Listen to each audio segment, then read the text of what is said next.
Sean fixed this shed yesterday. He spent the whole afternoon working on it,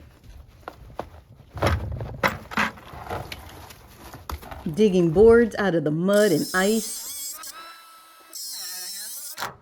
By the end of the day, the shed was finally solid again.